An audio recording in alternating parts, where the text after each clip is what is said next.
Welcome to Artistically Married, where we explore the inner workings of our marriage driven by artistic expression. We're your hosts, Jake Ackerman and Brianne Steinberg. And today we have our first guest, Jeff Emmett. We haven't had, it's just been me and Jacob thus far. So yeah, we're very excited to welcome Jeff here with us. Good to be in the studio. Yeah. Jeff went to Waterloo University for 4 years. He did a bachelor's degree in electrical engineering. And then, right, is that correct? Yeah, closer. I know, I'm going to have to eat this mic. I'm on different mics today, guys. Yeah. I was so nice, I gave the good mic to our friend. Oh, thanks. He has way more to say. It's got a spit guard. Yeah. Yeah.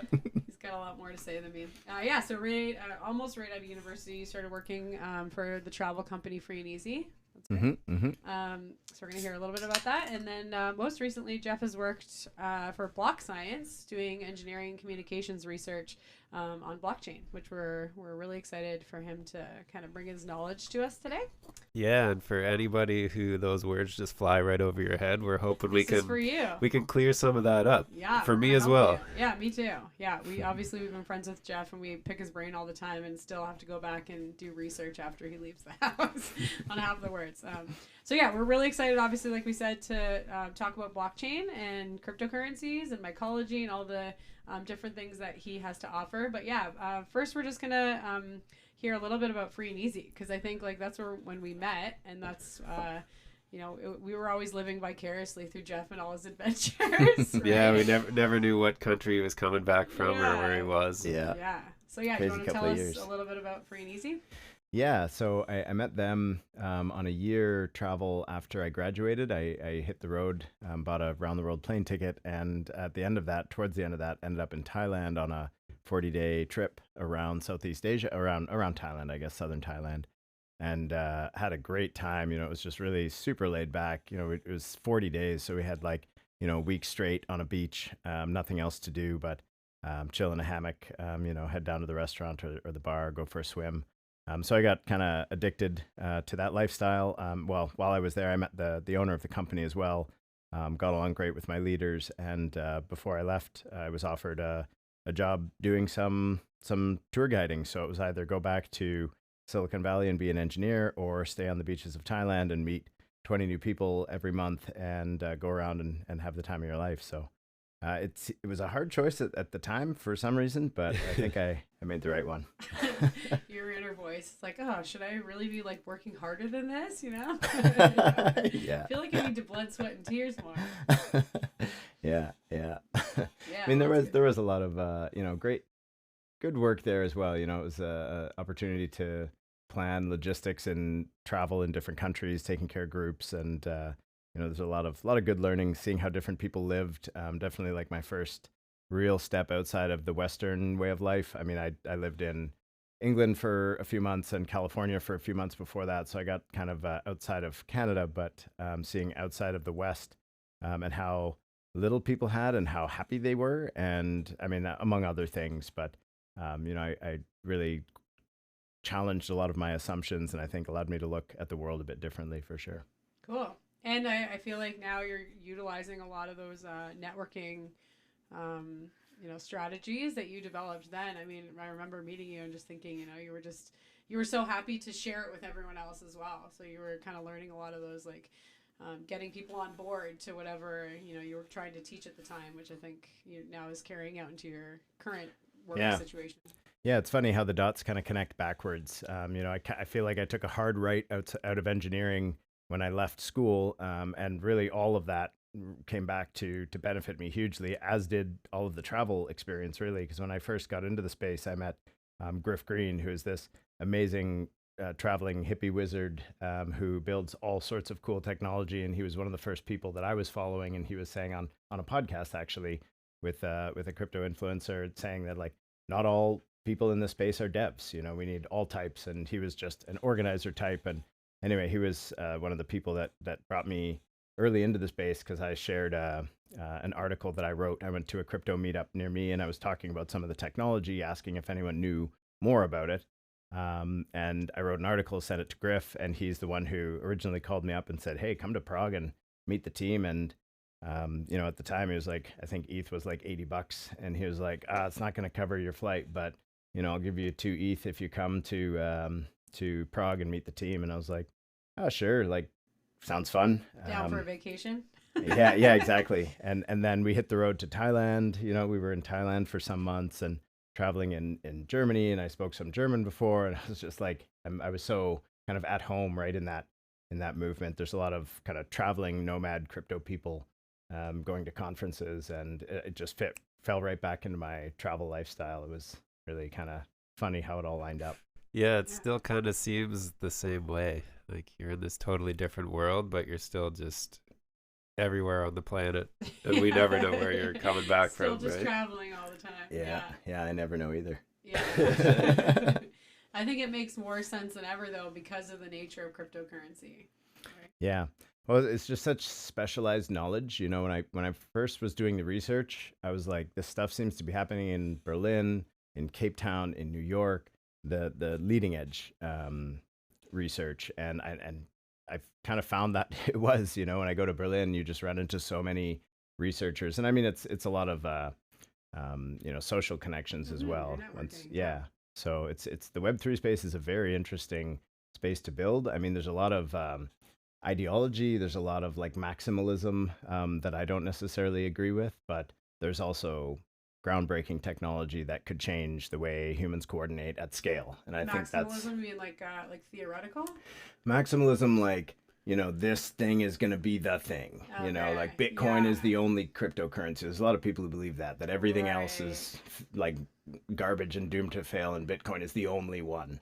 I'm like, Bitcoin is a great one, but in my opinion, it's already outdated. It's the grandfather, but the technology behind it is not used in any of the latest cryptocurrencies. And I mean, there's a lot of copy paste out there. So, but yeah, overconfidence in any specific thing is just going to end up leading to downfall. For sure. Yeah. And there are Ethereum maximalists. There are, every ecosystem, they see it as like a zero-sum game. It's like, you have to use my ecosystem. All the others are pretenders, Yeah. Yeah. I feel like you have to come, we've Extremism. talked about that before. It's like overconfidence, and we talk about it in leadership, where you kind of have to be like that. If you are wishy-washy, I mean, you end up, you need that level of confidence to get people on board, I feel like. So that's kind of goes with it. And I think this is part of like the capitalist dynamic, where it's like, kill or be killed. Like if you're spending time over there, you're not spending time over here. And I think it's important in some ways, but it's also dangerous in some ways. And I think there's like new models of win-win that we can all discover, rather than I win, you lose. Totally. Well, I think that's kind of the whole premise of decentralization, right? Mm-hmm. Yeah. You don't have that top guy or whatever. Right. Yeah, it's like headless brands, they've called them, or like, decentralized protocols. It's not a company. You don't work for Bitcoin or Ethereum. There are lots of projects that contribute, but it's just different sort of funding models than traditional organizations. Yeah, that was our first question, actually. If you can try to explain to our listeners like what cryptocurrency is and what decentralization means. Okay, where to start with that? Yeah, Should try we the drum roll? bare bones basics of. So I mean, a blockchain is exactly what it sounds like. It's a chain of blocks. And you can think of a block kind of like digital granite. So if you were to make like a sidewalk, those big like a sidewalk thing, and you write like your name in it, imagine you're doing that, but that is a block on the blockchain. So if we transact, we draw it on that in that concrete. Right? So what do these blocks look like in a computer? In a computer, it might be like Jeff sent Jake 10 Bitcoin. Jake sent Bree 5 So it's like Bitcoin. is it almost like a So it's text a ledger of file, transactions. or is it a Is it just a bunch of numbers? It is very unparsable with the human eye. Like blockchains are not very easy.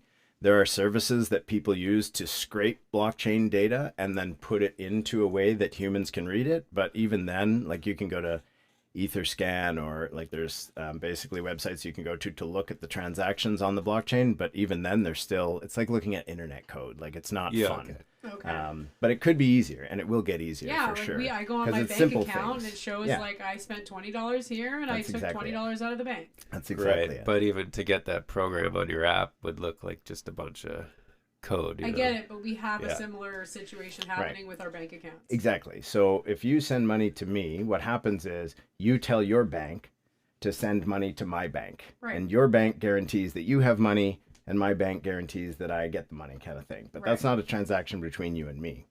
With cryptocurrency, it's different. With cryptocurrency, there is no bank. There's just so the other thing about the ledger, I guess we started with blockchain. So the blockchain is a chain of blocks. Each block has transactions and it's chained to the next block through cryptography, which is math. So it's basically it's called a hash. And it means that whatever is in that last block will be included in this next block. So you can see every block down the chain. So you can guarantee that nothing has been changed in the old blocks. Okay. So you're basically saying that block is final, next block, now that block is final, next block, now that block is final. So you have a list of all of the transactions that have happened. As blocks add onto the chain, they're getting like they're larger, essentially. Right. Yeah, exactly. And that's also a problem in some blockchains. Like they can be many gigabytes now, which is depending on the type of information. Can it spread out like a web, or is it one continuous chain? So this is where things like sharding or L2s or other technologies could come in, layer 2s, I should say. There are options, but I would say that the easiest way to think of it is that one chain. Of course, you can have a fork. This actually happened with Bitcoin Cash. So different groups want to change the protocol, and not everyone agrees. So sometimes they'll say, well, you take the code and you go that way, and we're going to take the code and we're going to go this way. And you could think of it literally like a fork in the blockchain. So now there's two blockchains going. They have the same history, but now they've forked, and now there's two blockchains going. And this happens all the time for sure. Okay. So why do we care? Why do we want a chain of blocks? Because if we're going to get the banks out of the picture between us, what we need is decentralizing. Which is decentralizing the financial system. Right. From banking. Bank is the central, and we're going to get away from that. Right.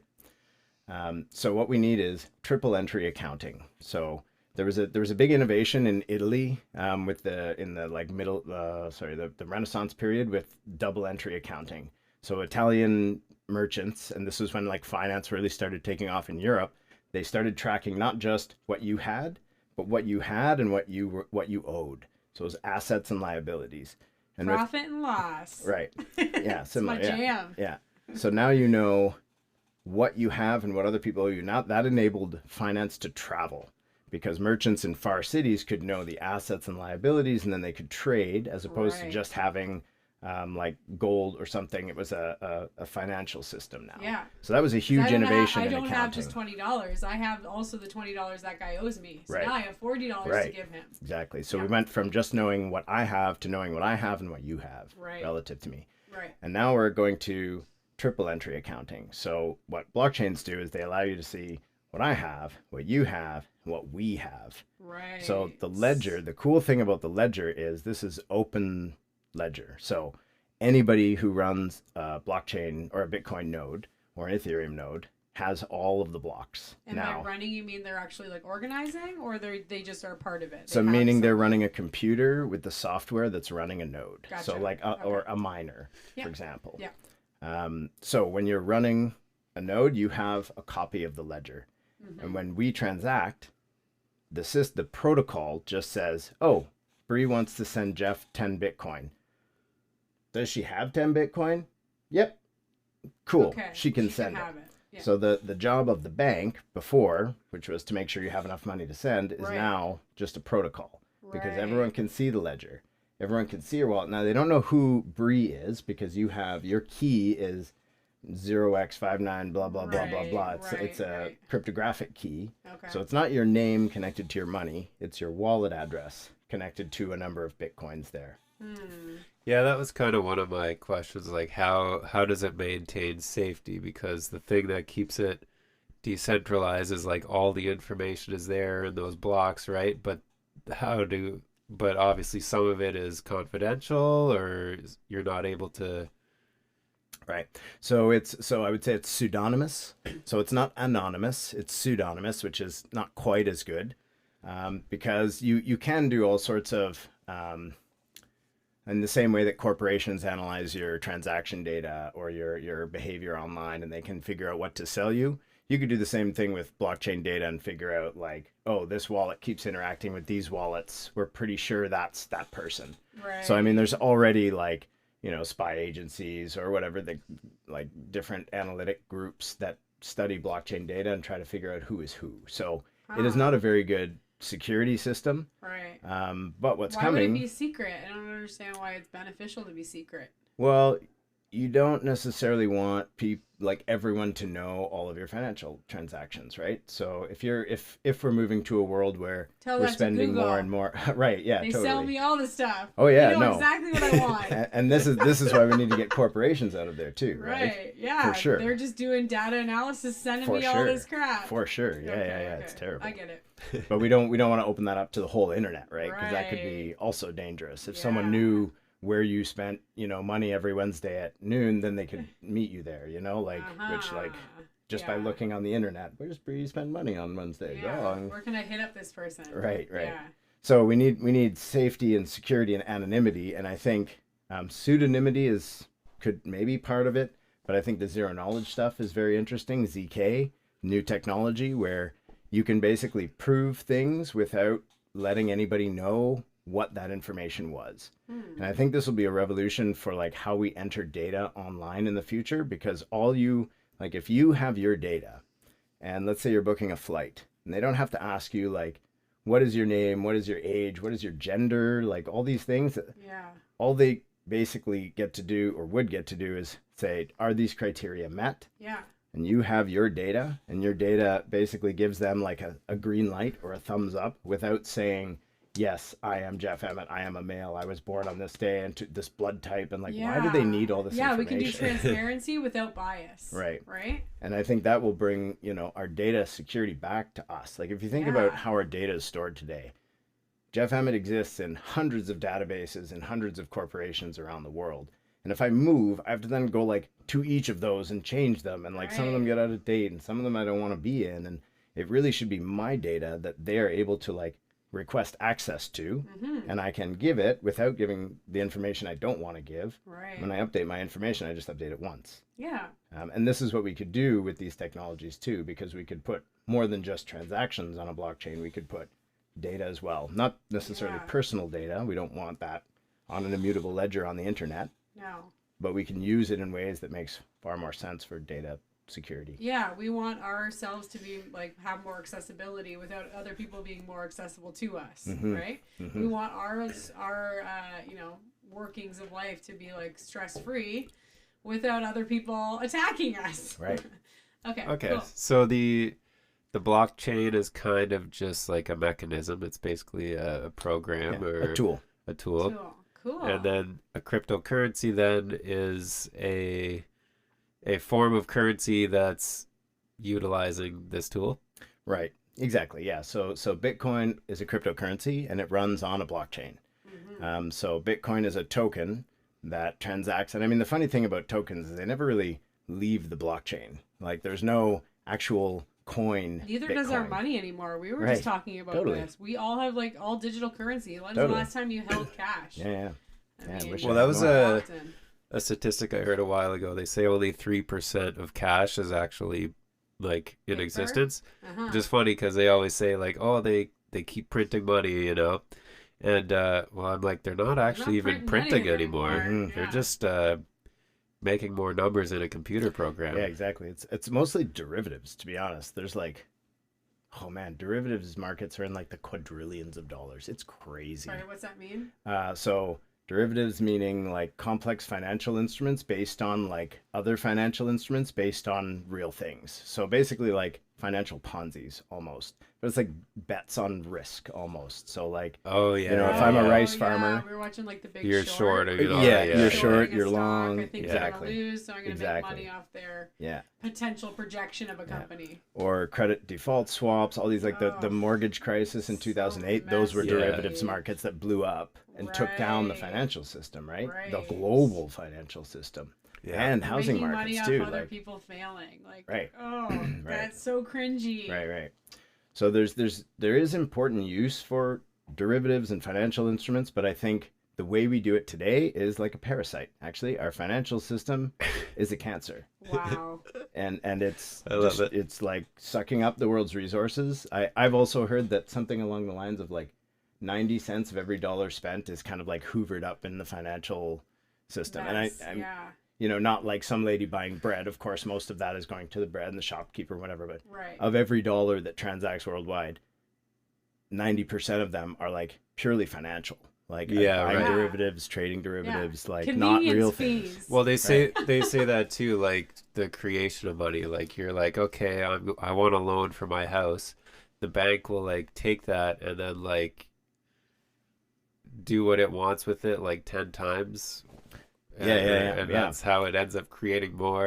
Right. That was a very bad explanation, but Yeah. Yeah. No, and a lot of the ways that our current financial system works is just obfuscated. Like we don't talk about it. We're not taught about it. And like most We can't talk about it because we're not taught it. Right, right. And they want to keep us blind to that, I think, because we're fish in water. You know, this is why most people have no idea how to fix the world, because like we can't have democracies on a private economic system. Right. Like there is no democracy if the market rules the decision making. Like oil and gas will just keep going, and like, okay, people need jobs, we need to transition to different industries, cool, but we need to be able to make those choices and move forward as people. And right now we're just People basically need captured. fulfillment. They don't need jobs. Totally. Like why are we People optimizing need for purpose jobs? and Like, dharma. Yeah. That's We crazy. should not be competing for jobs. We Yeah. should be finding our dharma. like when they say like employment is up, I'm like, is that a good thing? Great. Like who cares? Yeah. Like Great. People are doing things that they hate for Right. very low amounts Right. of money. People are driving to work and burning fossil fuel to push pencils in a desk job that they hate, that Yeah. isn't doing anything good for the world. Yeah. I really recommend, you guys would love David Graeber. He wrote this book called Bullshit Jobs, where he talks a lot about this, and he also wrote a bunch of great. Jeff, did you not read the code of conduct? We don't swear on this podcast. It's the name of the book. I'm just kidding. You're kidding. But he's a really prolific writer, and he's what he calls a economic anthropologist. Okay. Which is far more interesting than any economist. He's because digging for gold. And culturally, right? So he was in Mozambique, Madagascar, living with like indigenous people there. I mean, he's done a lot of things, very cool guy, but like looking at these like quote unquote primitive forms of money, you know, like shell money, or like a community currency type wood stuff, nickels. like Wood nickels. non-dollar currencies. And the evolution of economics is not what we're told in economics. Like we're told money came about because it was better than barter, and like how hard would it be to barter? I have apples, you have shoes. What if we don't want those things?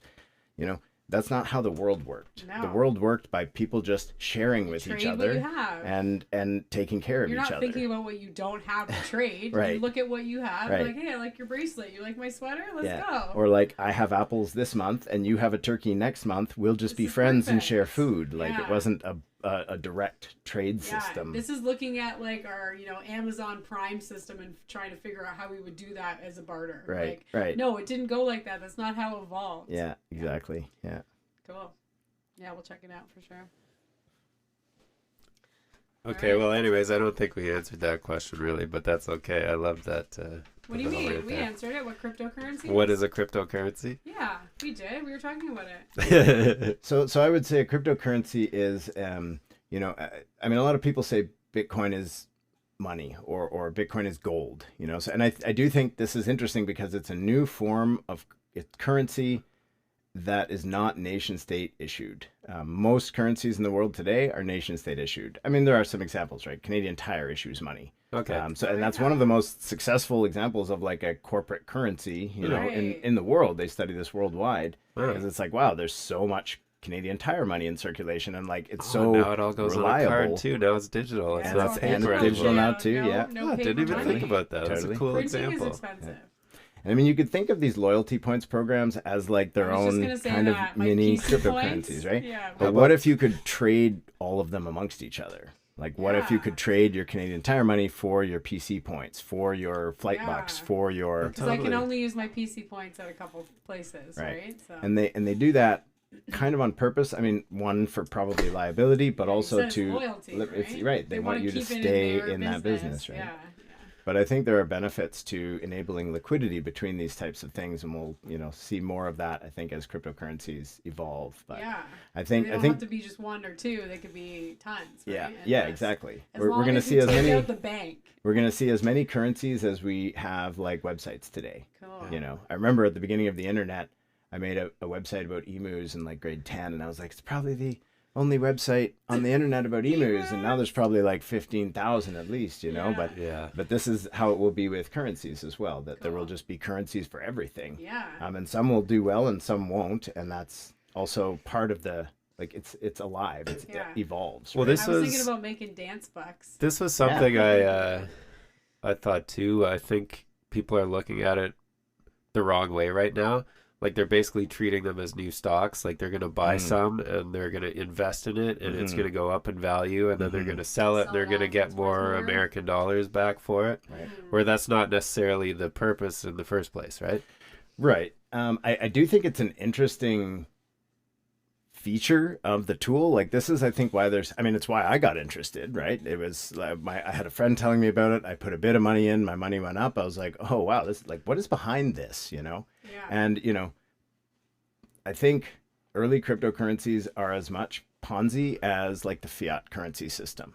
And I mean, you could argue with that Because the for users different, don't know how else to use them. They're And- familiar with right. that. And just poor design. Like I think so. Or poor education. Yeah, and I mean it's like this run on the bank, the frenzy stuff. Crypto can be capitalism on steroids. Yeah. It also can be capitalism but ethical. And I say capitalism like the same market forces. That's actually not capitalism. A lot of people think capitalism is markets. Markets existed long before capitalism. Yeah. Capitalism is just how we split the profits. Yeah. Do we split it with everyone, or Capitalizing do we on split it markets. with, the 10 rich white guys? Right. And so far it's, the 10 rich white guys, but we Or can girls. a couple of girls now. Yeah, we're getting much Couple more of girls. gender inclusive. Yeah. Yeah, I think that's the TLDR of that. What are cryptocurrencies? Is non-state backed, and it's great because we need more diversity, right? In agriculture, we like permaculture. We don't like monoculture, and we live in a financial monoculture where all currencies are almost the same, and all subjected to the whims of the U.S. dollar. Like we can't get out of that system. It's the global reserve currency. If you try to switch away from that, they will coup you and overthrow your country. And they, are basically, I think, controlling the world by economic means as much as military, If not more. if not more. Yeah. Yeah. Yeah, we were thinking about that in New York City. We're just like, can these people leave the city? Like, can they get out? Like, they can't have a car, so now they're pretty much just stuck here. And I was even thinking that, like, a couple times, people were talking during the pandemic. They're like, people can't afford gas, so like they literally can't get out of their place anymore, right? So it becomes really, you're way more captured, or like I can't afford a flight, or I can't afford, shoes to go walk outside. Like it's getting so crazy where the economic system is like 100% the captor, I think. Totally. And worldwide too. Yeah. It's not way more effective than trying to, blast guns and, like military stuff really. They do that pretty effectively too, it Oh. seems. Most lethal military in the world.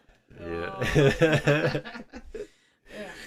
Caca. So yeah, I was just I think a lot of people have heard about you have touched on it a little bit about Bitcoin and Ethereum. So I just thought maybe we could talk a little bit about that. Sorry, do you have something, Jacob? Yeah, I wanted some more questions here. Okay, go. Okay. You don't have to move on. Well, yet.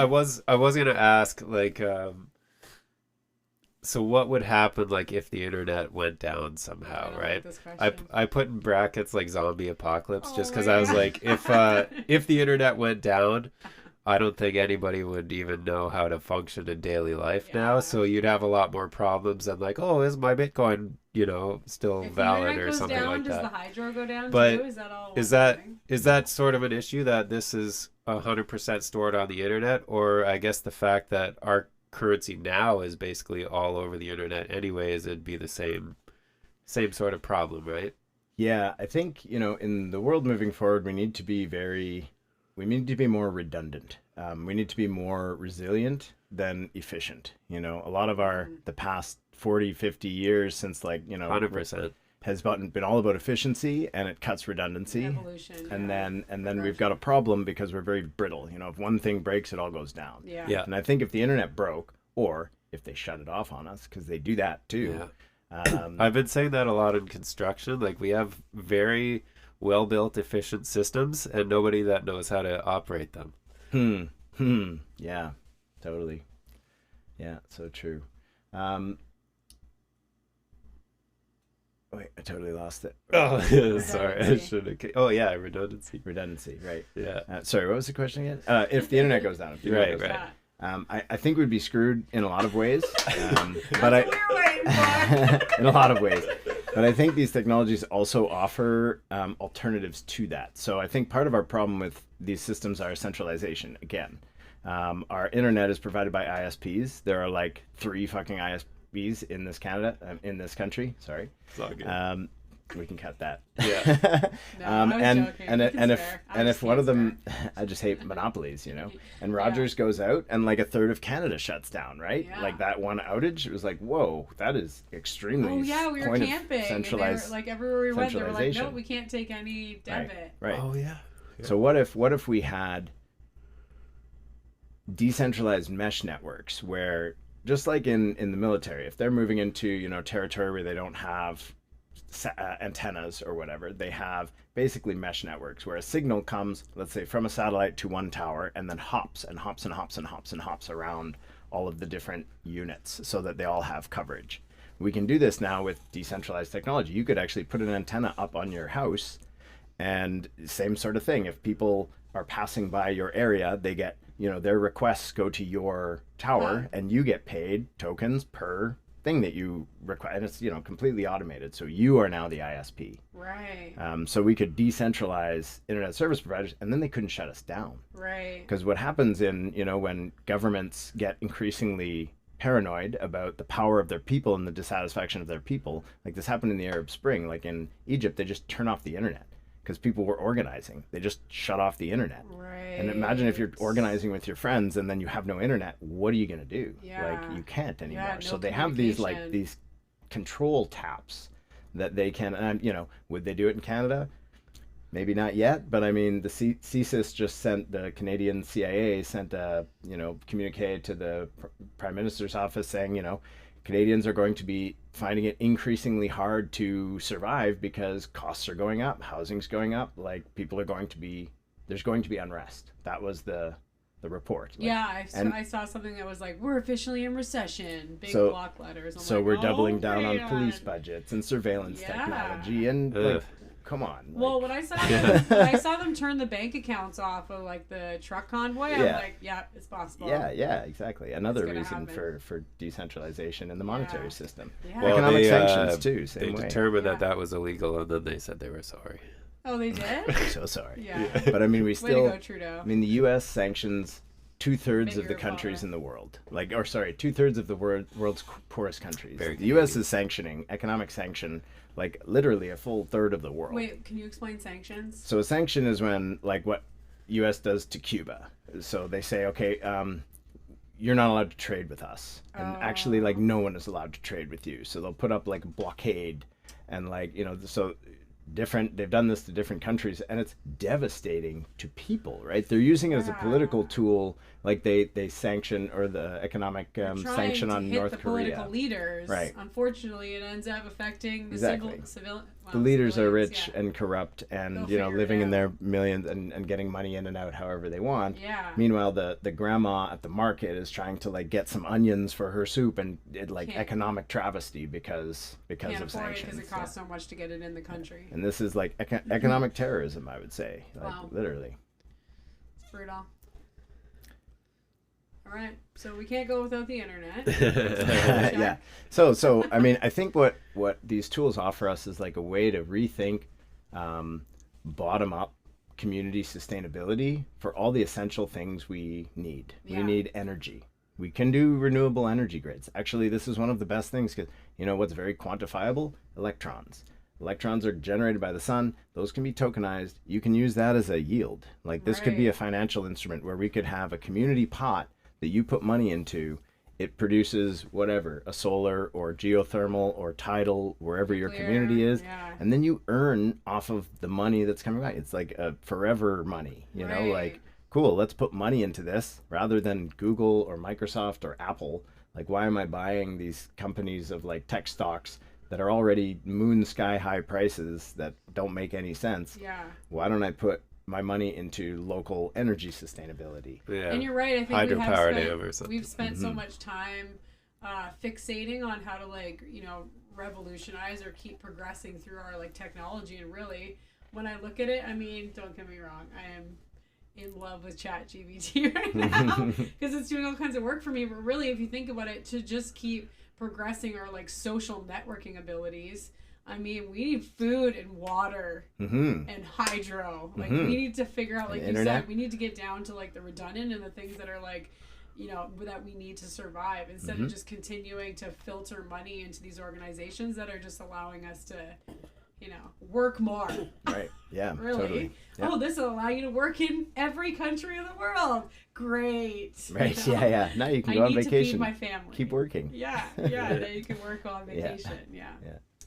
Too bad. Totally. We're sinking our energy in the wrong place. I was curious how often you use cryptocurrency, like, in your daily life. Like, are you paid in crypto in certain instances, and like, what have you been able to, you know, how can you buy things with it, and kind of day-to-day transactions or whatever. Yeah. Money. Yeah. Money. Too much money. To the banks. Yeah, too much money to the banks. Damn, ridiculous. Yeah. So I have worked in a number of, or worked for, with a number of DAOs. DAOs are decentralized autonomous organizations. So you can think of them like a company without the company, or an organization without the company. It's like a bunch of people who get together, decide something is important, and then probably have, you know, a bunch of different tokens by which to make it happen. So a lot of, you know, people will put up bounties, let's say. So a bounty, you can think of like a pool of money on the internet, and it says, if you do this, you can claim this. So if you go, the first time I earned crypto, actually, I went down to the river and cleaned up a bunch of trash. I wrote my name and the date on a piece of paper. I took a picture with myself and the trash, and I completed a bounty, and I got 10 USD on, well, it was 10 DAI, I guess, $10 on a blockchain for, you know, going to clean up my river, then taking a picture that I did it and uploading it to, I don't think it went on the blockchain, maybe it did, but the payment was on the blockchain anyway. This is just like Star Wars. So a lot of people, I love mean, this was one of the first inspirations for me, because my article that I wrote was about kind of like the Uberization of trash cleanup. Like, because I was in Thailand, we were working with a group called Trash Hero, and they would get a bunch of volunteers every Monday, and we would go and clean up a beach, and he would go and ask businesses to donate for bags, gloves, some beers after, or something like that. But you have to go and continually ask them to donate, right? There was no funds, right? It was just volunteers. And so my early days in crypto, I was like, well, why don't we create Trash Hero Coin, THC, and then you can buy that wherever you are in the world, and that funds trash cleanups. So I can just buy it and hold it. Yeah. And then if people, you know, clean up trash, they can claim it. Yeah. Right? And think of the, like we were talking about, like the purposeful experience of cleaning up garbage, right? You're not just doing some dumb paper pushing job. You feel like so fulfilled because you're like helping the environment and helping the world, right? Now imagine you're walking around your neighborhood and you have this almost like Pokemon Go style app where you can see help anything. That old lady. She needs help across the street. Care work. You know, your neighbor needs a meal delivered. I'm out of town. You know, here's my lawnmower. Here's my lawn. If the lawn is higher than this, lawnmower, you know, $20 here for anyone who wants to grab the lawnmower and do the lawn. I mean, I'm kind of being facetious about that. No, but, why you know, not? any number of civic if the community blockchain was that user friendly, it could totally be like that. Right.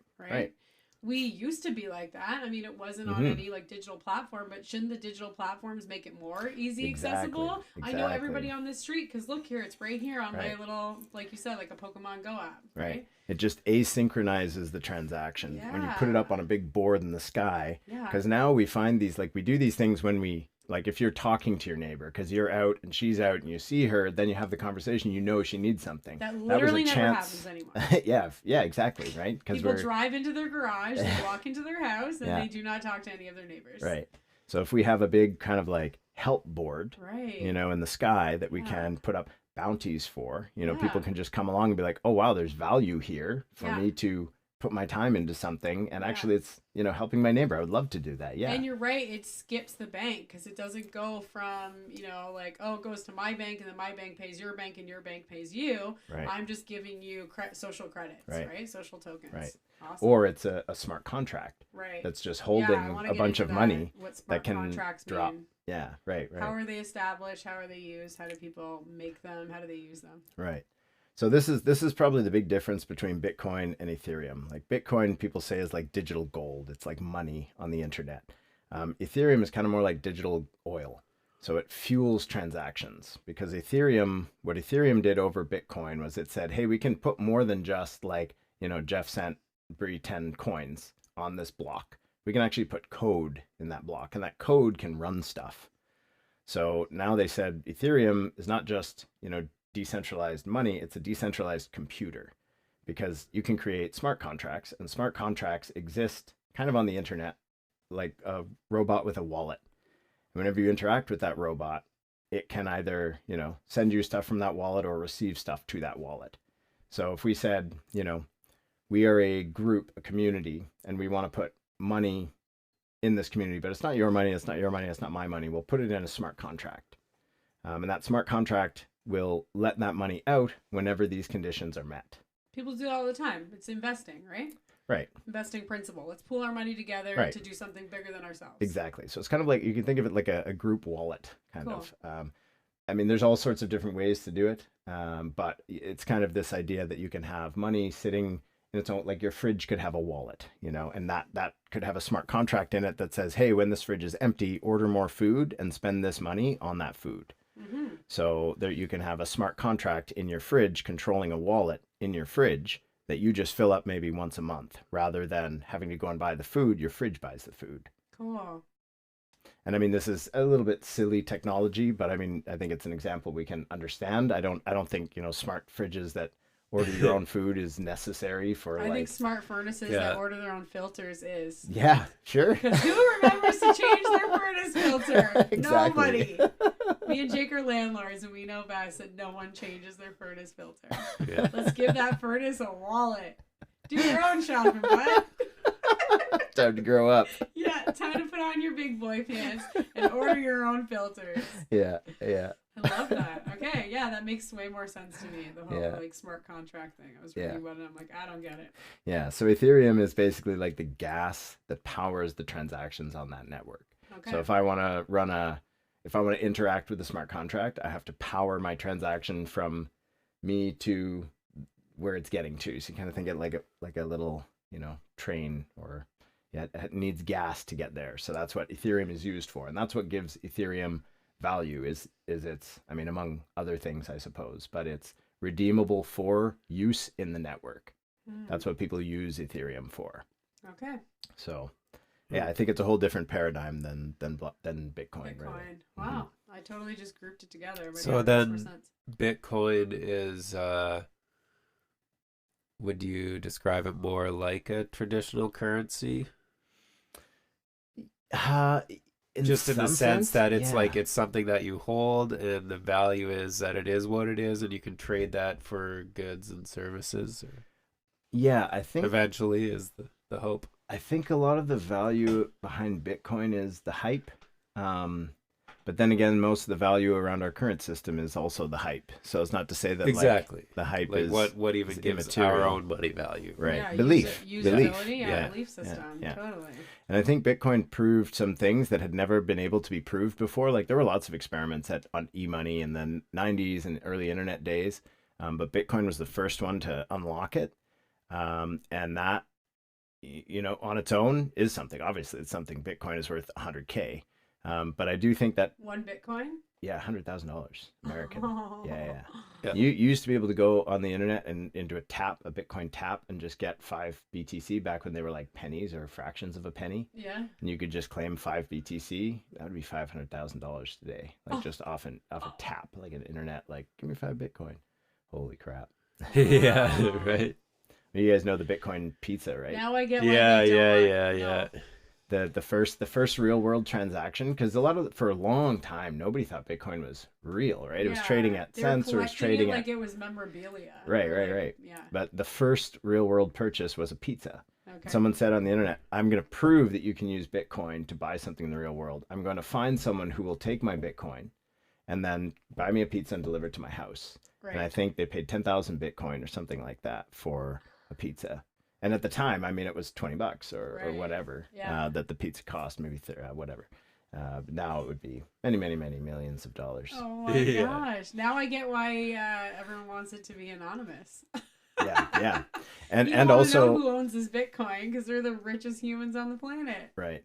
But I think this is part of a problem in considering Bitcoin a currency, because as you can see, like, why would you want to spend something if it's gonna, cost that, like a $10 million pizza? Imagine if you bought that pizza, like you could have had a lifetime of, well, I'm sure that guy had many more than that number of Bitcoins anyway, but you can't spend something if it's going to go up or go down in value. Like, this is the volatility, the price volatility of crypto, I think, is still a problem. Yeah. People treat it like a store of value, like they're going to save it for like gold. Yeah.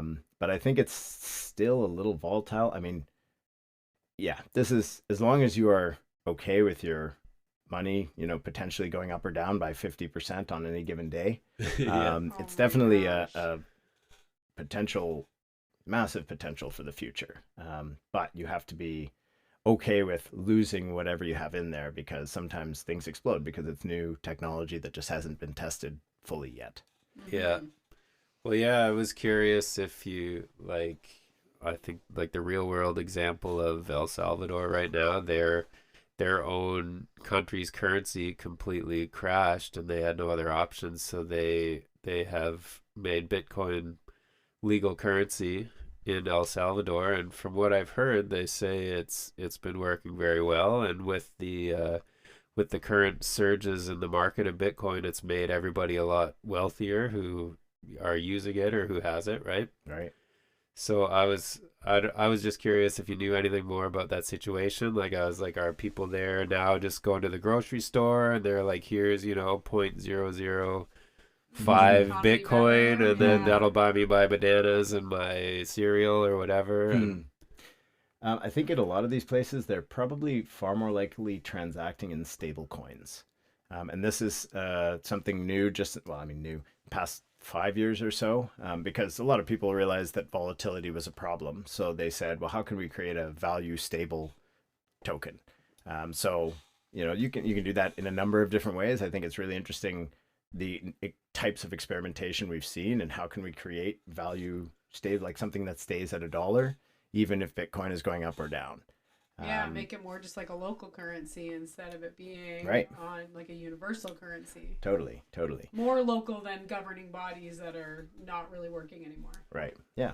So a lot of these transactions in El Salvador, I also know this was in Venezuela, when their currency, when hyperinflation kicked in. And I see, talking to some of my friends from these countries who go to these conferences as well, they're, the adoption rates there are much higher than here, because people see their savings disappear overnight. You're going to go to something more value stable than a collapsing currency, right? And I think in all hyperinflation, potentially hyperinflation coming for like the West as well, like these are safe havens that, could potentially hold value better, because they're not necessarily pegged to the same things. Even if you say this is a $1 token, it's not backed necessarily by a US dollar. You could back it with Bitcoin. Let's say they use smart contracts. They say, okay, put in 1 Bitcoin, and now you can take out $100,000. I mean, they actually only allow you to take out about 50,000 because of the volatility, but you can basically lock up your Bitcoin and then borrow dollars against it, and then just trade in the dollars. Yeah, why not? That's exactly what we're doing when we're doing all these like shorting different stocks. You're betting on like the probability. So that is very like analogous to gold. Then you're kind of locking it up and you're using the notes instead of the actual thing, right? Yeah. Can you back it with potatoes? This is the $1 million question, and I think yes. Yes. This was Thomas Edison's idea, actually, about ideal money. Smart as Edison. Money should be backed by food, and I think what he was saying is money should be backed by real value. Money should be backed by love. We could do that too. Yeah. I mean, actually, I would say money is the wrong term for it, because there's something about quantifying things that breaks them sometimes. Right. But Cheap into if the that. more fuzzy we make it, like we don't have to be, we do favors for each other, right? Yeah. I All don't day. pay my mom with favors, but I would do her a favor anytime, right? Yeah. And she would do me a favor anytime, Yeah, right? there's So we're no quantitative amount attached to it. right, right, It's endless and unconditional. right. Yeah. And then That's and how I, we should live. exactly, and I think Yeah. we can have these kinds of currencies. Imagine We if already do if- with our right. friends and family. Totally, but I think we can make it more systemic. Like imagine if you had enough, let's say love tokens, enough people in this community loved you that if when you go into the coffee shop, they just give you a free coffee. They're like, "You are loved here. Thank you for being such a lovely person. Your meal's on us," Yeah. and you get that once a week or whatever. Yeah. And I mean, you could have different forms, and that doesn't cost you anything, right? You don't have to decrease your love tokens because you went and got a coffee. It's just like, oh, you're a good person. Like we see that, we honor that, and now we can maybe make it easier for people to live where someone can be nice and just get free meals, Yeah. rather than having to go find a job to get money to pay for shit. You've told us this as well, but we were talking also with Alex and Allison Gray about Burning Man and how it's just this experimental experience where people get dropped off in a space without currency, without money, and people just do it naturally. It's in us. It's innate. It's for some reason because we are taught this like current currency system from the time we're little kids. I have these little 3-year-olds in the studio being like, that's all they talk about is money. And I'm like, this is so depressing. You're 3. All you should be talking about is like love and fun and all that. Like, you should be talking about experience. You shouldn't be talking about currency at this really young age. We're right? indoctrinated for sure. Yeah, so it's too bad because you do see these like microcosm experiments on currency that like humans just do it naturally. You do it with your mom, you do it with your cousin, you do it with your family. Why can't it keep going? Why can't it be like a neighborhood wide or like why can't it be happening at a national level? Yeah. Yep. Cool. And it can. Yeah. Okay. So let's talk about already. Yeah, we're This is almost going to an be a hour. 7-hour podcast. We haven't even got to mycology yet. All right. That's okay. Let's do it in 3 sections. Okay. We're going to take 2 breaks. We'll take a break. Yeah, we'll be Alright. right It back. is 4:20. All right. It's 4:20. Oh, yeah. Time for mycology. All right.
All right, guys, we are back from our break. So we have a wonderful guest, Jeff Emmett, with us today. We're talking all about cryptocurrency. And yeah, actually, Jeff recently was the co-author of the book exploring Mycophi. I was going to check myself. My husband had to correct me a few times. Mycophi, which stands for Mycelial Cooperative Finance. So yeah, we're really excited to have you on our podcast today. Not only to talk about the cryptocurrency. I think it was great our discussion, but big lover of mycology.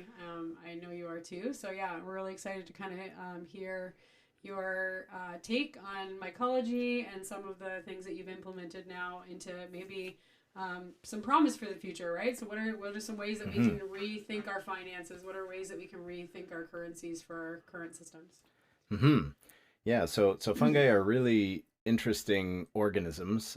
If you go back to the earliest days of life on this planet, the first multi-celled organisms were probably fungal. They crawled out of the ocean from near these, lava vents as lichens in the earliest days, back when before animals, before birds, before insects. before plants. They've probably just crawled out of the ocean onto a ball of cooled magma and then digested rock for, millennia, millions, billions of years, until there were soils. And then it's possible that, plants learned to root the same way, mycelia learned to branch out underground. So mycelium is the underground organism of the fungus. The mushroom is just sort of the apple on the apple tree. That's the fruiting body, is how they disseminate spores, not seeds, because they are a distinct kingdom of life. There's plants, animals, and mushrooms are all different kingdoms of life: flora, fauna, and fungi. And fungi, I think, are the kind of like base layer of life, because they are the bridge between death and new life. When a tree falls down, when we die, when food goes bad, this is fungi breaking it down and then making those nutrients available again through the fungal network. So underground, under all these trees and forests, 90% of plants worldwide are connected to a mycelial network. And they trade with each other and they feed each other through that network. They communicate with each other.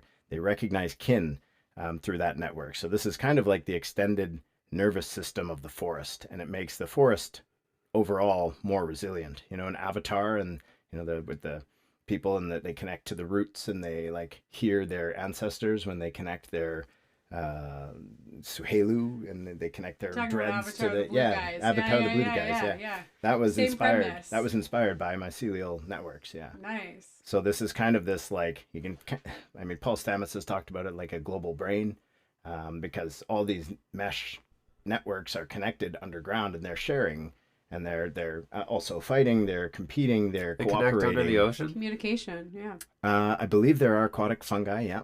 Yeah. It reminded me of, when I was doing some research for this, of the universal mind lattice. Oh, yeah. Alex Yeah. Gray, right? It's all this like idea of like webbing and communication. When you just see soil, packed in, how does the nutrients get from one? You need the transports, right? You need the communications. Exactly. Where do we need it? How much do we need? What do you need? What do I need, right? So they're Right. constantly communicating those different like avenues and networks. Right. And soil is important because fungi is important.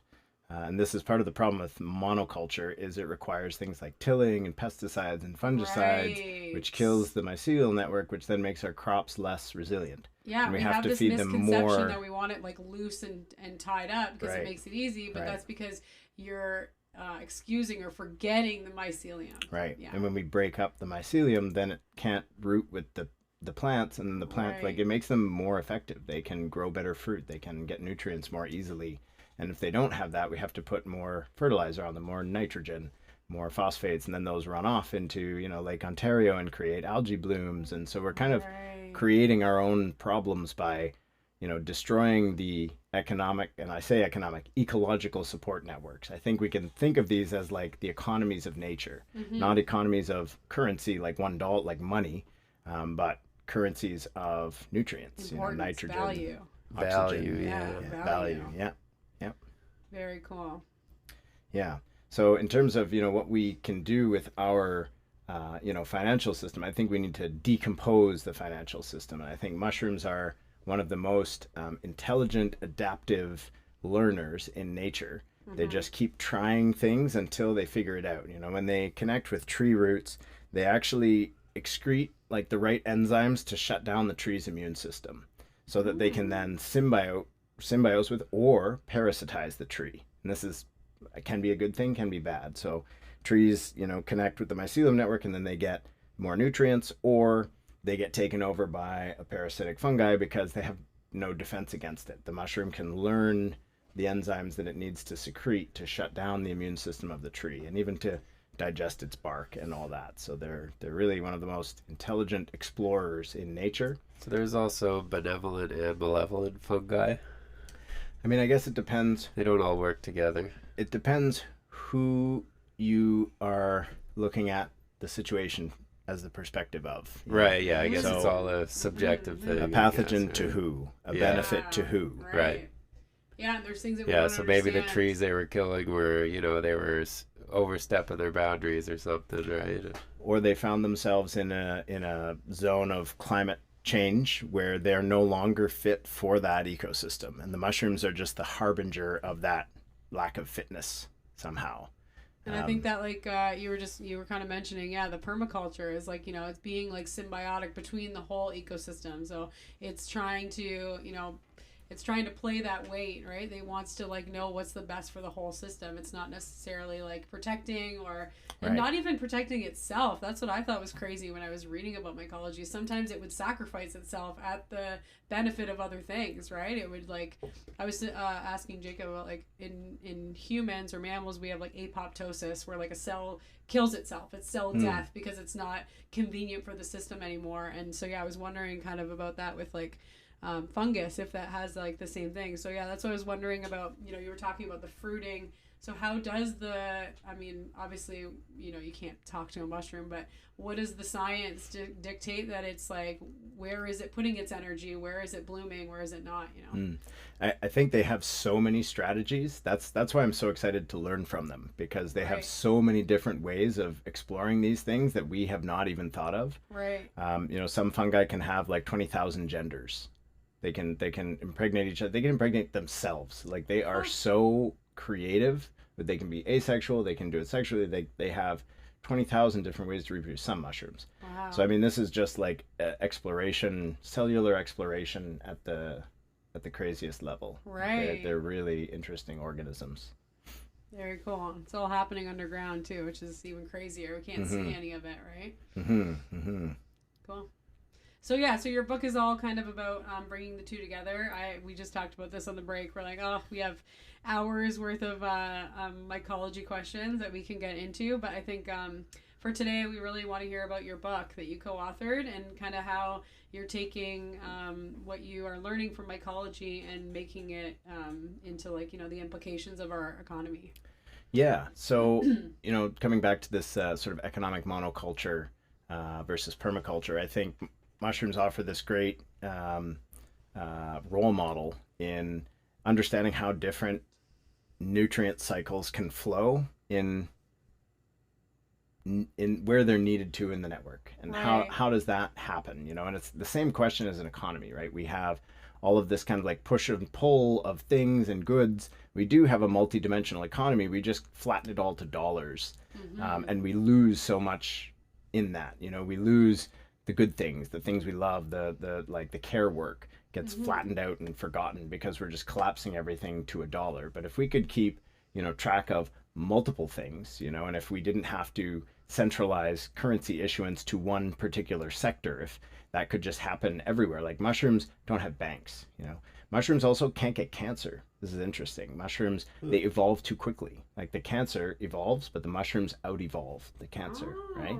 So it's about evolution. It's about learning. Right. And I think, and our like T cells, our immune system should be doing the same thing if we were healthy. Right. If we were functioning like a mushroom, we would be accelerating so fast that the cancer couldn't keep up with our cellular base, right? And mushrooms actually teach our immune system. They're called adaptogens. It's not like when you take a Tylenol, it has a targeted effect, right? It loosens your blood vessels and then you don't have a headache anymore. Right. Mushrooms aren't quite like that. Like, and this is medicinal, like psychedelic or non-psychedelic medicinal mushrooms. They can teach your immune system how to overcome things like cancer. Actually, they turkey tail in particular, a few others. Reishi is called the fountain, like the mushroom of immortality in China for 3,000 years. They've been like extensively consuming and some even worshiping this mushroom because it's really good for you. So powerful, yeah. Right? Yeah, I want to get you back on to do a whole mycology. Yeah. Because they are so beneficial. It's so exciting. Right.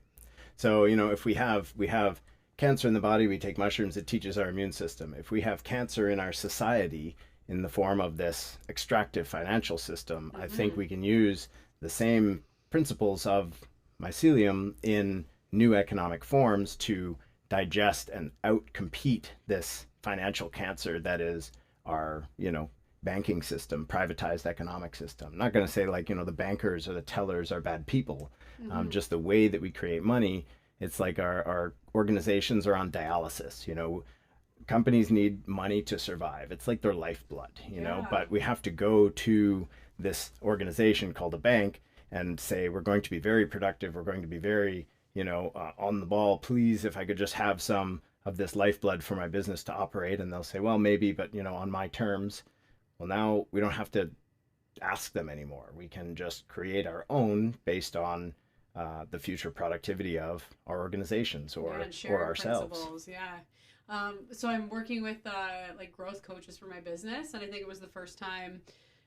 Again, like we talked about this, but like you have to be taught how to do it, right? We're not taught how to do these things, so I think it was just like a fun like mental exercise to like consider, you know, how are you feeling? Where's your happiness value today? How are you, Mm-hmm. you know, how is your relationship with your spouse? How's your relationship with your kids?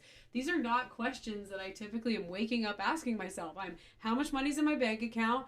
Did I buy that thing? Do I have enough for this? Do we have enough to eat this weekend? It's all based on like money and goods. Mm. And instead of asking ourselves these really like, emotional or, intelligent, our, we're not asking ourselves about our wellness, so I think those things, implementing those, coming from like the mycology experiment or experience, we can start incorporating that and really realizing that like the economy needs to be taken out of it, right? It's been so distracting and so involved, I'll say. Mm-hmm. Yeah, I think it's a great, they are great role models for us to be fashioning our life more like it, Mm-hmm. which is cool. Mm-hmm. So yeah, when you started studying, I know we've been friends for a long time. You've always been into mushrooms. When you were studying mycology, was it always an economic implication? No, No. definitely not. Okay. That I don't know when that kind of clicked for me. Yeah. But I it's hard to look back now. Yeah. When did But it merge? I mean, it was interesting for me in the beginning because there's so much promise from, I'll say, like mycotechnologies. Like there could be better styrofoam from mushrooms. There could be better concrete from mushrooms. There could be better ice cream from mushrooms. There could be better drugs. There could be better, like, and I mean, all kinds of drugs. Mm-hmm. Like penicillin came from mushrooms, Right. or fungus, sorry, and so did LSD. So did, like, all of these like world changing, and Molecules. molecules, Yep. yeah, that on their own have created such amazing things. Like, the structure of DNA was first visualized or discovered on LSD. The guy who understood the double helix of DNA Yeah. Wow. had a LSD trip where he realized that. Like, he was looking at the data and banging his head against, like, what shape is this forming? And then on LSD, he had this realization that it was a double helix. Hmm. And that's not the only, like, there are world changing technologies that have come out of um, LSD trips. So I just want to throw out to, like, all the molecules, even the ones that are, not necessarily appreciated in today's society. Understood. I think they're, or understood. Yeah. Yeah. Yeah. But There's yeah, some like pretty you said, it can be incredible. textile related. It can be, manufacturing related. Yep. Like the implications are endless in terms of the science. Yep. We could do myceliotronics. We could replace circuit boards with basically like mycelial leather. Come And yeah, on. yeah, and they could even power the chip, because when you put it in a, like, the aqueous solution, the saline solution, it kind of acts like a capacitor.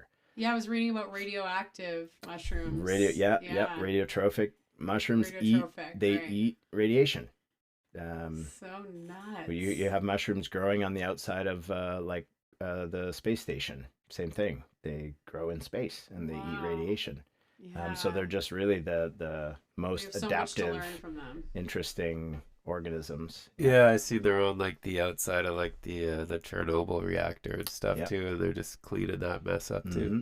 In fuel tanks, there's like diesel fungus. Like you can, yeah, like almost Eating diesel. everywhere. They can break down petrochemicals, right? You can use oyster mushrooms to remediate like oil spills.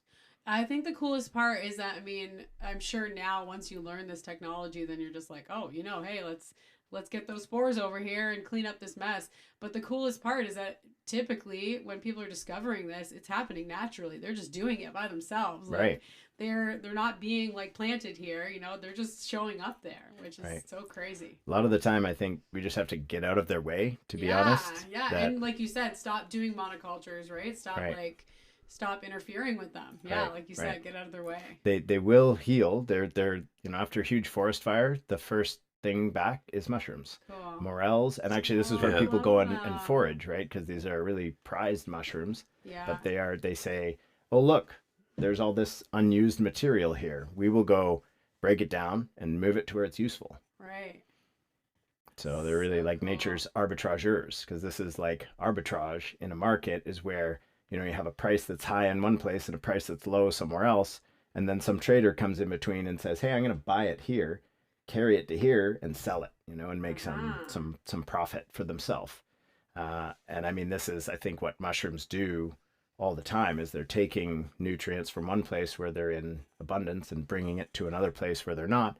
And they actually have like market rates. Like they studied this where you have two mycelial mats connected to a tree. Mm-hmm. And if one mycelial mat has a lot of phosphorus and the other has less, they will trade at different rates for the sugars from the tree. So it's not just a dumb network. Like they are intelligent. It seems like they're following like logarithms and right, yeah, and like equations. Right, wow. and we can model these things. We can understand how those work, and then we can figure out where that fits in our kind of economic system as well. Yeah. Some people call it like biomimicry or mycomimicry, but I think I had a friend actually call it bioprincipic design, which is I think nicer because we're not mimicking nature just for the sake of mimicking nature. We're trying to find the principles that are behind that type of like, why is this so successful? Yeah. Oh, okay, because this is the algorithm behind it.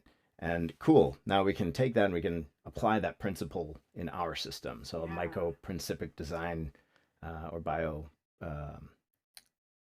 biomimetic is often the term that people use, but I like principic better than mimetic. Principic. Oh, new word today. I love it. Awesome. Okay, so yeah, that was kind of obviously, yeah, like you said, it wasn't just, right off the top that you decided to do that. But in the book, you talked about 6 different design patterns.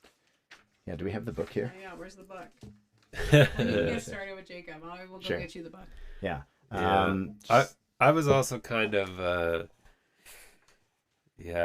I guess kind of how did you make that connection of like the analogy of mushrooms and cryptocurrency? Good question. Now I got to think back, like where. I guess we kind of, yeah. Okay. So the myco-punk movement started up. Like lunar punk, solar punk,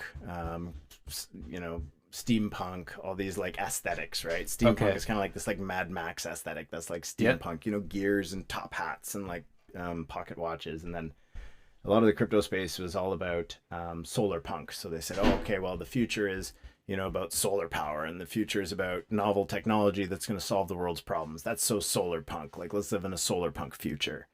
And then other people came along and said, oh no, like it's more about lunar punk. It's not about like the sun is too bright. Like it's about privacy actually, and it's about security. And it's like lunar punk was more about this kind of like, private secure system, not the solar punk future, but a lunar punk future. And then there was all these discussions like, are you a solar punk? Are you a lunar punk? And like, which one are you? And I was like, I'm not really either. Like, what am I? And I was like, I'm a myco-punk. Because I think actually myco-punk is inclusive of both of those, but kind of before, all of these things can exist within a rich tapestry of like diversity. We don't have to have one thing or the other. We can have, the right thing for the right time in the right place. And I think so myco-punk came from that. So that was kind of the first myco meme that I was peddling. And then we were at a Ko-Fi conference. That's right. So crypto loves its acronyms. There's DeFi, decentralized finance. There's ReFi, regenerative finance, which is basically using decentralized finance for regenerative purposes. Then someone came up with Ko-Fi, was collaborative finance. And then we were at the Ko-Fi conference, and I never know what I'm going to speak about before I get to the conference. So we were there. It was like day 3, and me and a friend were looking at the board and being like, what talk should I give? And he was looking at all the Ko-Fi topics, and he was like, Ko-Fi, more like myco-fi. And then I was like, we were both like, whoa, myco-fi. Love this. Mycelial finance, mycoeconomics. And then from there, it was, just kind of thinking more and more. I guess that was probably the first connection between like at least the hard application of mycelial design principles to economic tools. So our kids are here. Usually on our break we put our kids to bed. This break our kids showed up. No, we record on Wednesday nights usually. That's cool. Yeah, so the six design patterns that we touched on in the book, and I mean, this is not holistic in any way. These are just six ideas that we saw in common between how mushrooms do it and How we could do it. how we could do it in economics. So, Yeah. and especially looking at Web3 and cryptocurrencies, so they share these six design patterns. Network infrastructure, meaning they both are, a set of pipes, whether it's economic pipes or physical pipes. In the case of mycelium underground, they're a network infrastructure. They can pipe information around. The second principle was they're fractal. So that means, they can go up or down kind of in scale. The same principles are at work at different levels of zoom. So you have, small hypha branching to larger hypha branching into largest hypha. And I mean, we see this design around nature all the time. Lungs, trees. Yeah, exactly. Rivers. Brain. Yep. Veins. Yep. And economies for sure. They're very adaptive. There's an aliveness. There's a sense and response. When something goes on in a mycelial network, it will, change and respond. When something goes on in an economy, it will change and respond. People are like these sort of like smaller agents. If you look at the economy as a body, all of a sudden, like the people are almost like the cells, and the goods are like the what we're transporting nutrients around. or the nutrients. Yeah. moving around. Okay. Yeah. And same with mushrooms, again, like one of the most adaptive, intelligent, organisms on the planet. Flow, I think actually our current system doesn't have enough flow. I think there's far too much hoarding. Like one of the problems with money is if it's meant to be the medium of exchange, but there's not enough of it because so many people have so much of it hoarded, then there's not enough for the people who need to spend it. Right. And so you have always are operating on scarcity. Right, exactly, which is so common in our world. And I think Yeah. mushrooms have that figured out. They don't hoard like we do. No. They flow, and we can create that in our smart contracts as well. We can push stuff along, through automated wallets, basically. Yeah. Reciprocity in mushrooms, there's all sorts of reciprocity. There's back and forth when they're determining trading partners. When mycelium connects with a tree and they want to find out if they're a good trading partner, what they'll do is they'll kind of give them a bit extra and then see if they get a bit extra back. And if they do, then they double down and strengthen that pathway. But if they find that their generosity is being taken advantage of, they will prune back. So they have this sort of like inbuilt reciprocity system that I think our economics could really benefit from. Really benefit Yeah, from. very Yeah, cool. I find like people are always operating from that place of like hoarding, right? Like you're afraid to give anyone anything because we've like gotten into this point where like everyone's gonna screw you over and no one's gonna ever reciprocate, right? Even when we're giving things like like love and favors, like you were talking about, right? And so we have to like learn how to like do that again. Right. And not be so scared that, someone's going to screw us over. Right. Yeah. Yeah, totally. And the last principle we looked at was polycentric pluralism. And polycentric just means many centers. So, it's, you have diverse decision-making system, and pluralism means, a lot of voices are heard. So it's not about one system that everyone has to like get used to and swallow even if they don't like it. Yeah. It's about multi-centers and multiple voices being able to bring about, different worlds that aren't even necessarily inconsistent. You can have your world and it can be good. I can have my world and it can be good. And those don't have to be the same world. And I mean that in a, we don't have to value the same things. But right now we're kind of all forced to value money. And money is backed by war and oil.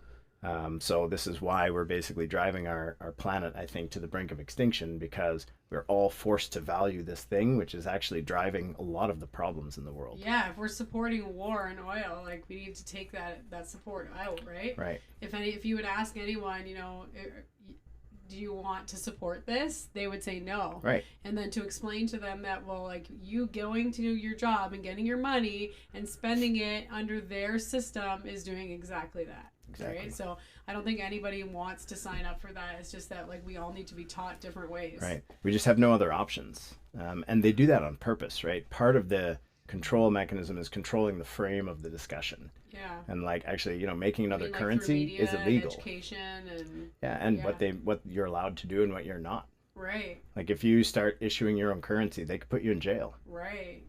So like, there's all sorts of repression. And I mean, honestly, I think this is like a form of human right that we just haven't put into words yet. That like the freedom to transact. Yeah. Like that you and I can transact without a government saying it's okay for us to do so, or a bank saying it's okay to do so. Yeah. Like, or a bank with government money. It's kind of both. You know? Or not even the allowance, or just like, is it beneficial? Like, people don't know what their worth is, so they just get confused, right? Because I'll say to some people all the time, they're at the dance studio, and I'm like, oh, well, I saw, what's your truck out there? I saw that you do blah, blah, blah, and I'll offer them. I'll say, like, do you want to trade? Like, we'll do like 6 months of dance for that. And right away you can see, like, they don't have their own autonomy. They don't even know what their own worth is unless it's attached to this dollar amount. Right. So, like, we need to be retaught that, like, our gifts and our receiving is all based on the same currency, which is just love and respect. It's not based on this dollar amount. Well, and it's also like, it's obviously tied to our basic needs: food, shelter, like the things we need in our lives, even entertainment, whatever. Yeah. You put a dollar amount on everything where it doesn't need to be. No. Right. No, it's unfortunate. Again, like you said, like I was just saying, like people don't even know if they would give themselves permission. It's not even just like the government giving them allowance. It's like they don't know if they would give themselves permission to do something that doesn't have a dollar amount attached to it. Right, right. And we were talking about this before the podcast, but I think this is always the most extreme, and I've like keep referencing it because I keep trying to get people to understand the whole like therapy thing, right? Like you're going to like a therapist, like, why can't we get to at the most rudimentary thing? That's literally just communicating with another person, right? Just being able to like say something to someone and them say something back. We have to pay for that. That's the most like basic human function in my mind, that now we've even like gone to a point where we're like putting a dollar amount on just conversation. Which I think I was so not proud, but I think so grateful about our podcast, because it's not putting a value on it. It's just this beautiful experience of us like hanging out and communicating with each other and our friends now that you came on. Now we have friends to talk to. Free therapy. Yeah And we're in the belly of the beast of the marketization of everything, right? This has been going on for a long time here, that if you go to other countries, you will find much more informal economy, much more solidarity between neighbors, and then in Kenya, they do seem to be like mutually exclusive. The more you get monetized in marketing, the less you get human interaction and communication and sharing. Right. More isolation, more and more loneliness. A lot of the problems of society kind of stems from that. Yeah. Seems to be because there's such a huge emphasis. Like I said, these 3-year-old kids, it's all they talk about is how are they going to get their hands on money. Like, I don't remember being 3 and thinking about money. Jeez. My parents like did the things for us, but there just wasn't this much focus on it. So maybe that's it. Maybe it goes under the microscope so bad to the point where it explodes. Just holding the what's it called? The magnifying glass on it, and we're just about burning to ants. like burn it to the ground. The question is, how do we do that with the least amount of damage? Yeah. Because I think we need systems transition, and this is another great thing about mushrooms is they're not just there to wreck things, to kill them for the sake of killing them. They're breaking down what's no longer useful and then making it a starting point for new life.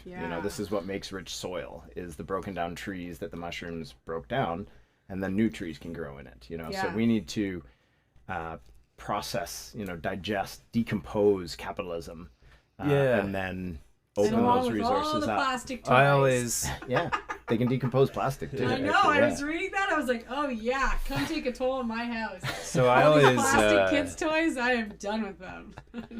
I always said this, kind of looking at everything, like everything we built isn't necessarily bad, like up to this point, like I was like, we could have our economy and then just one day, something goes wrong and we'll just be like, you could do the same thing you did every day. You go to work, you do your service, you provide the, what you're providing for everybody else. You go to the grocery store, you get your food, just take the money out of the whole equation. Like people will be like, oh, you take away money, then how is it going to work? Like everything would explode, right? Well, but everything's there already. The infrastructure is there. The food is being grown, the people are there repairing the houses and fixing the things. Man, there's a great story Just about take the money out. yeah, there's a great story of a banking strike in Ireland that the banker, you know, when important essential workers go on strike, stuff breaks down, right? If you don't Right. pick up the garbage, there's a problem. If you Yeah. like Look at don't our- deliver the mail, Our there's a Canada problem. Post right now. No one's getting Christmas presents. Right, exactly. Yeah, crazy. Yeah. But the bankers, you know, they thought it was going to be crazy. It was going to be, you know, an economic crisis. And the bankers said, we're going on strike. And Ireland just said, all right. And they just wrote on checks, you know, if I needed to give you $20, I just write a check, $20, give it to you. And you'd go to the pub, and the pubs acted as the clearinghouse. Of course So they did. you'd They're the go to the temples. pub, and then you would pay him with a check from me. Right. And it was just our own currency, which is really what currency and credit is, right? Yeah. I'm giving you do something for me, I give you a piece of paper that says 20. Cool, you Absolutely. now go to someone else and give him that thing for 20 and he gives you a beer.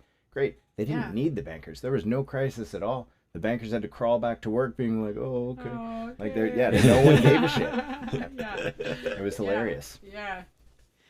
So yeah, how do people get involved in this? You know, I know you're functioning on like a really big level in terms of like people financing different projects, and like, you know, you're operating to try to appeal to the population that has made a ton of money on this and that doesn't necessarily know where to put it except for let's make the world a better place, right? I mean, Right. that makes sense to me. If all of a sudden I fell into this huge amount of money, I would be looking for something that's going to save the planet, right? I mean, I only have one life. Maybe I'm going to live to 80, so I got 40 more years. Where can I put this huge amount of wealth that I didn't have last night and now I have it? Where can I put it to good use? But how can, you know, the typical person get involved and move the movement forward? Totally. Well, I think that's a great question because I remember seeing this movement from the outside and wondering how I could How get can in. you? Yeah. And then, I mean, really, I guess I just jumped in with both feet. I mean, I reached out to some crypto project founders. I worked with a number of different organizations and traveled a bunch. I mean, that might be a lot for some people, but there's lots of communities you can get engaged with online. I definitely recommend groups like Giveth, or really Give ETH is Griff's main project. He basically thought, you know, why do we give to charities and then have charities give to people? Why don't we just give direct to people? Yes. Disintermediate the charity. Yeah. Just have the people on the other end with their projects, and then you send money directly to them with crypto. And Especially when you look into philanthropy, that could be Right. a whole other podcast. yeah, right. The nonprofit industrial complex, right? Yeah. It's a big problem. Yeah. Yeah. So it's called Giveth. Giveth, Giveth, Okay. and you can donate cryptocurrency on there. You can start a project to receive donations for doing anything. Like someone feeds homeless people in a city in the States, and they actually received, I think they've received hundreds of thousands of dollars in donations because it's kind of crazy sometimes. Wow. One of the great things about crypto is like, it's like, you know, in the like Beverly Hillbillies when like he shoots a shotgun at a rabbit and like hits an oil well and or like hits the ground and oil spurts up. Right. This is kind of like crypto. Like it's just like money fountains appearing from nowhere Yeah. and making people who would never have had access to that amount of money Yeah. insanely rich. Like there are millionaires, there are billionaires in crypto, and a lot of those people are using that crypto to pay other people to do stuff in crypto. Yeah. So it's just like these like little oil fountains going off all over the place where now young people who are very motivated and inspired to address problems in the world now have money to put towards and I mean this is projects, where I got my initial funding from was, you know, someone who had made money from earlier crypto and then was able to pay me to come in and share my ideas and build stuff with them in the space. So that was a great intro. I mean, I don't think philanthropy is the model. I don't think relying on people donating is a great way, but I think there are so many options for new business models. Like we can, you know, involve governments who want to pay for outcomes, you know, outcomes like homeless people get fed. And if they can pay for people to get fed and not have to worry about how, they're happy to oftentimes. Yeah. So we can and like you're like I said, when you all of a sudden have this huge amount of money that you don't need, because like when your needs are met, right? Then you get in a scenario where you want to fund betterment. You want to Right. fund the planet living longer. You want to fund people being happier and healthier. So Right. yeah, I think it's really exciting because it's it's modeling after the mushrooms. Yeah, totally. And I would say, a lot of these communities hang out on Telegram, on Discord. I know these aren't like normal communication apps for a lot of people, but Yeah. it's kind of like WhatsApp or like, Messenger. But for some reason, the crypto community often hangs out on Telegram. Discord is more of like a gaming type server. Yeah, somebody just told us to do it, like to promote our podcast. Yeah. Yeah, I was like, this looks like people are playing video games. Yeah. It's not. I'm not doesn't really a have to be, fan. though. Interested. I'm not interested. I'm into a like a podcast that talks about like ancient archaeology and stuff. They just have a Discord, and you could go there, and it's just people talking about that. It's great. Yeah, that's what that guy said. He's Yeah. like, I just started. It's a chat room that's gonna like. It can be follow whatever you want. and- It just yeah. it's I don't know. It's taken off with gamers, I guess. Yeah. So that's where a lot of like the day-to-day conversations happen if you want to get involved in like sort of the what's happening in some of these Discussions. projects. Yeah. Like websites are so like these, it's funny, this evolution of technologies, like websites are never up to date. If there's a new thing, you have to find it on their social media or likely in their chat room, Right. Yeah. as opposed to Yeah, it's not up to the minute. Like the usability. I mean, I have a website, Right. and I can't say that I update it right. nearly enough. And as this I do technology for evolves my- so my quickly. Social media is up to totally. date all the time.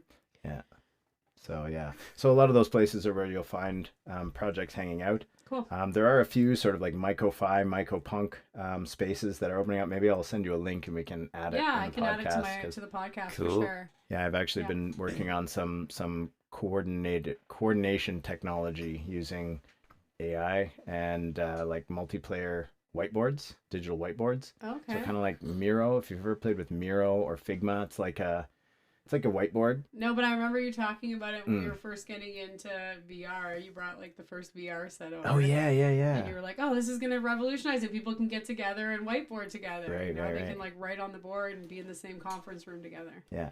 It's a good like brainstorming technique. Mm-hmm. Cool. So I've been working on some tools for that, and I'm hoping to deploy it in service to the myco-fi movement and helping people coordinate, because so many people want to do stuff. Yeah, point me in the right direction. Right, I want right. to help. I want to And- get involved. Right. I just don't want it to all have to go through me.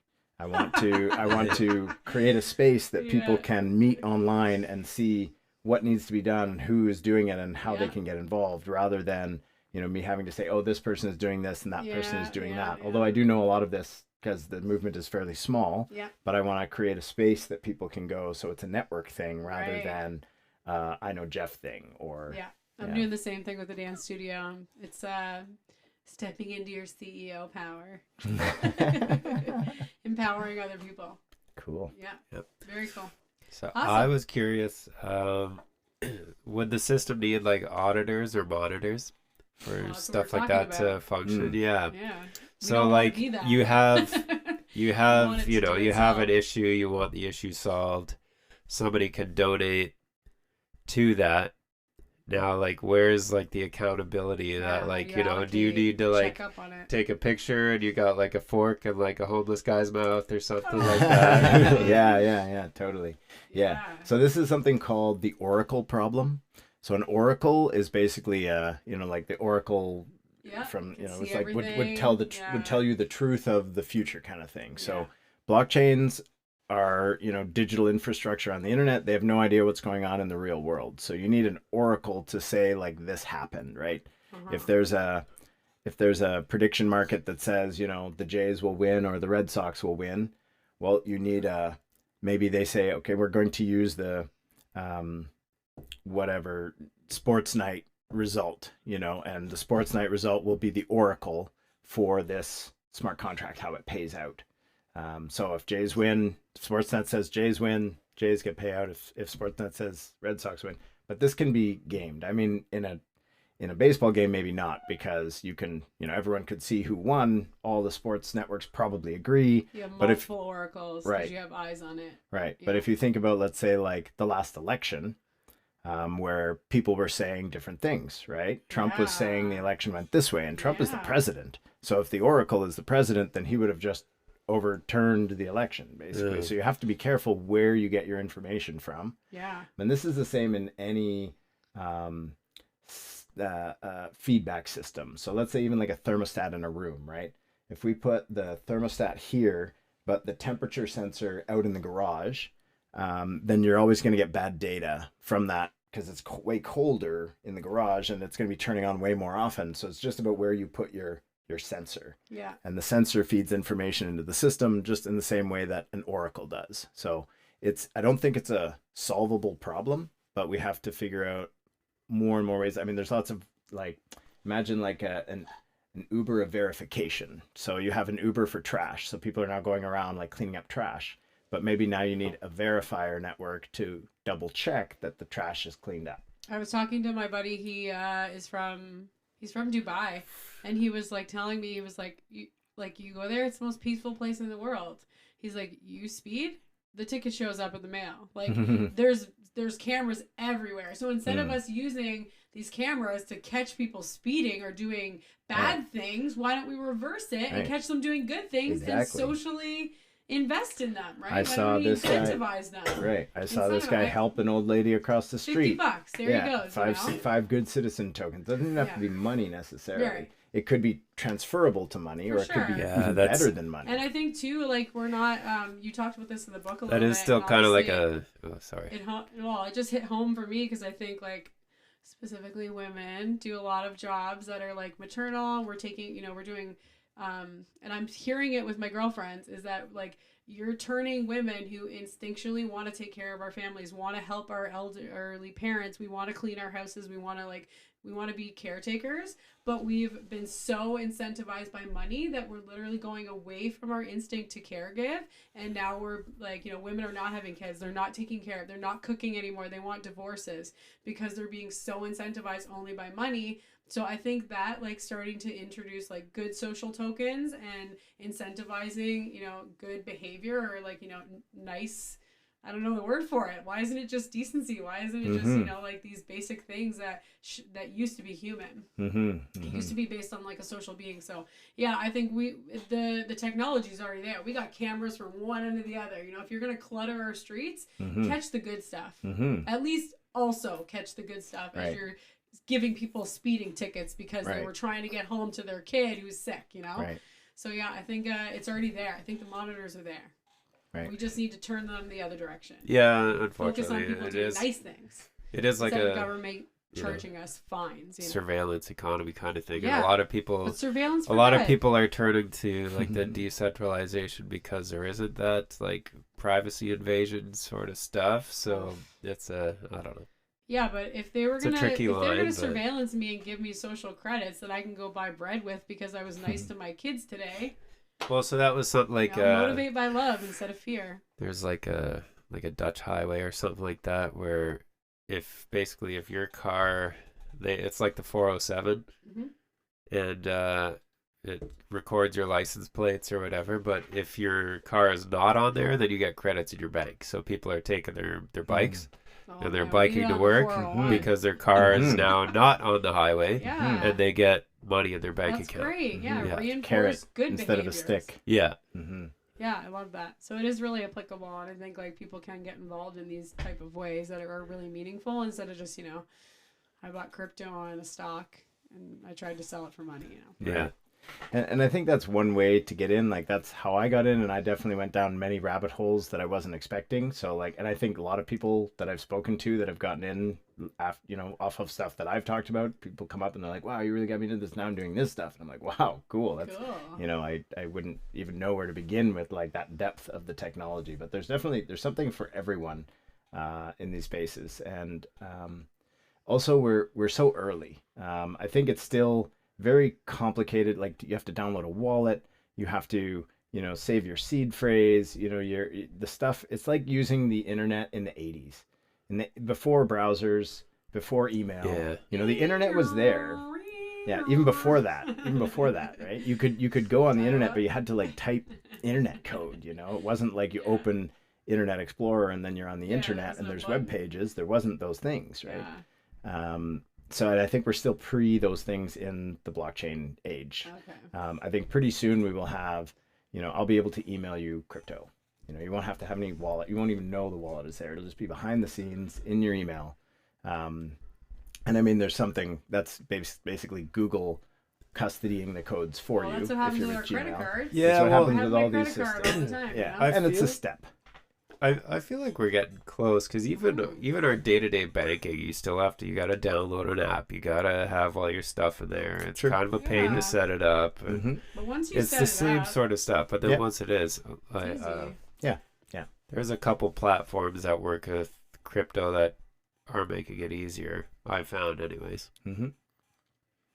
Yep. Awesome. Totally. Yeah, Amazing. I was gonna say like the analogy of like a mycelial network, like an economic infrastructure is cool. So I was thinking like would the blossoming community be like the fruiting body of a mushroom in the analogy, right? Yeah, totally. Well, if you think about the like spores as inspiration, right? This podcast is a dissemination of spores, and these spores will land on a bunch of people's brains, ears, and then maybe start to take root as different ideas, and maybe they'll get involved, and then maybe they'll throw an event or somehow bring one of these ideas into a new space. And I think that's this sort of viral Good analogy. dissemination of new ideas and new technologies. And I don't think there's any like hard and fast like clear answers other than there's revolutionary potential in this new technology to rethink a lot of the old ways. And I don't think there's one right way, and I don't think there has to be. It's great that we have all of this diversity, all of these choices of different options. And I think we'll see things succeed and we'll see things fail. But I think, starting small, making stuff work for communities and people rooted in place. Like we don't need a new dollar. We don't need a new thing. We just need a lot of things that solve people's problems, and then those can like group together into larger Whatever our system systems looks of like, our new system looks like. Yeah. right, which is also how mushrooms coordinate, right? There's not one global mycelial network that does it all. No. It's a bunch of small local ones that then like turn into this global brain that is Right. communicating and sharing resources back and forth and so on. So fun. Yeah, I think again like yeah, the decentralized aspect, right? Mm-hmm. Really giving the power to the small communities themselves rather than Right. trying to Right. do everything with one person or Mhm. one entity or One something. country. Yeah, really. We were talking about this in our last podcast, like finding tribes and going back to these like networks of, neighborhoods and going back to like your streets communicating. And again, maybe it has to be in a digital platform, but at least it's going to happen between, like you said, power back to people instead of power in the state. Mm-hmm. Wicked. Power to the people. Don't forget to follow us on Spotify.